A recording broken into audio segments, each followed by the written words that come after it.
Bonsoir à tous et bienvenue dans votre journal régional. Belle journée pour peindre en Suisse à la Tour de Paix, cité qui a vu mourir Gustave Courbet. Une vingtaine de peintres se retrouvent ce week-end pour créer comme le maître. Si la Tour de Paix en Suisse a vu mourir Gustave Courbet, la cité ce week-end accueille 24 peintres bien vivants, tous proches du maître, Isabelle Brunarius et Fabienne Lemoyne. Si tu passes par ici, regarde vivre ce pays. Ce pays, cela pourrait être celui de la Tour de Paix.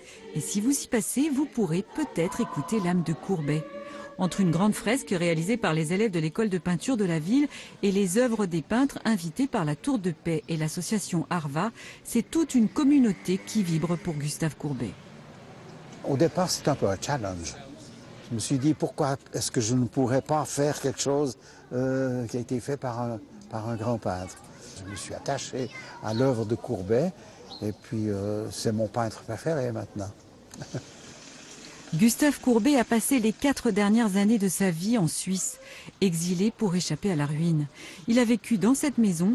Reconnaissant envers ses amis helvétiques, le peintre d'Ornans leur a même offert ce buste. Il était très très bien intégré, surtout dans les lieux un peu nocturnes. Et on a des traces justement qui expliquent son intégration, disons, et puis sa relation avec la population. Des Francs-Comtois sont aussi venus sur les pas du maître d'Ornans, histoire de se confronter à son talent. Pendant ces 3 jours, au bord du lac Léman, ces peintres ont choisi de copier certaines toiles célèbres.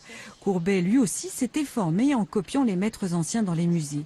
D'autres ont préféré s'inspirer du lieu. C'est un coin magnifique, hein. Je sais pas, on rêve. Je pense que tous les peintres rêvent de venir dans des coins comme ça. Je sais pas, si Courbet l'a choisi, c'est que ça devait beaucoup l'inspirer, hein. Des artistes qui n'en finissent pas eux aussi d'être inspirés par leurs modèles. La plupart d'entre eux se retrouveront cet hiver pour participer à la journée des copistes, cette fois-ci au musée Courbet d'Ornans.